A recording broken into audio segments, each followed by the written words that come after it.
तो गाइज़ आज यहाँ पर हम लोग बना रहे हैं बहुत ही मज़ेदार सी चने और दाल माश की रेसिपी। बहुत ही ज़बरदस्त ढाबा स्टाइल, होटल स्टाइल में हम इसको बनाएँगे, बहुत ही ज़्यादा स्पाइसी नहीं बनाएँगे। घर के जो है बेसिक मसालों से हम इसको रेडी करेंगे। उसके लिए ये देखिए मैंने दाल माश और चने की दाल दोनों को मैंने इकट्ठे जो है ना वो अच्छे तरीके से वॉश करने के बाद इनको मैंने भिगो दिया था। तकरीबन 1 से 2 घंटे के लिए तो आप इसको भिगो के रख दीजिए। तो एक पैन के अंदर आपने डाल देनी है दाल और उसके अंदर आपने डाल देना पानी, ताकि जो है ना वो हम इसको कर लें बॉयल। हम इसको सेपरेट बॉयल करते हैं, कुछ लोग जो है ना वो तड़के के अंदर भी डाल देते हैं और फिर उसके बाद इसको गला लेते हैं, लेकिन मैं जो है ना इस तरह से बनाती हूँ। इस तरह से एक तो झटपट से दाल बन जाती है और दूसरी जो है ना बहुत मज़े की बनती है।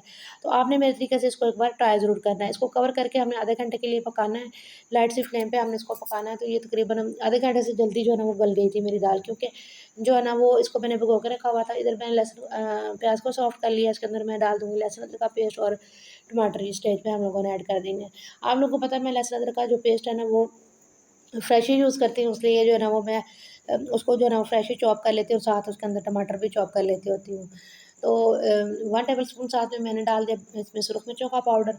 इस स्टेज पर आपने जो है ना वो डाल के लहसुन अदरक का पेस्ट उसको अच्छे तरीके से भून लेना है, ताकि इसके अंदर जो है ना वो कच्चा सा फ्लेवर जो होता है ना वो आपको ना आए इस स्टेज पर, ठीक है?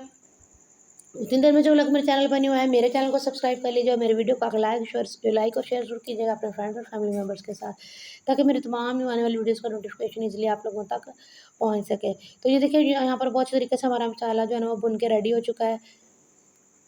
तो जो दाल बॉयल की थी ना मैंने, थोड़ा-सा पानी इसके अंदर था, वो मैंने जो है ना इसका ड्रेन करके ना इसको जो है ना वो एज़ इट इज़ इसके अंदर दाल डाल देना है।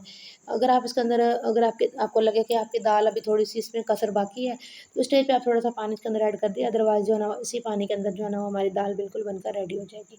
तो आपने इसको कवर करके जो है ना वो पकाना है तकरीबन 10 से 15 मिनट के लिए। उसके बाद जो है ना हम उसको जो है ना उसके अंदर डालेंगे। ये देखें हमारे जो है ना वो दाल बन के रेडी हो चुकी है। मसाला डालेंगे, पिसा हुआ गरम मसाला डाल दिया मैंने इसके अंदर और देखिए हमारी दाल जो है ना वो बिल्कुल बनकर रेडी हो चुकी है। आपने इसको मिक्स करना है और इसके ऊपर जो है ना वो आपने डाल देना है बारीक चॉप किया हुआ सब्ज़ मिर्चें डाल देनी है आपने।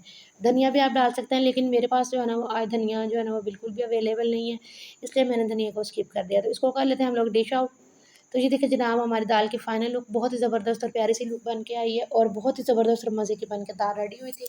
आप इस तरीके से ज़रूर बनाइएगा और मुझे एक प्यारा सा कमेंट करके ज़रूर बताइएगा मेरी आज की रेसिपी कैसी लगी।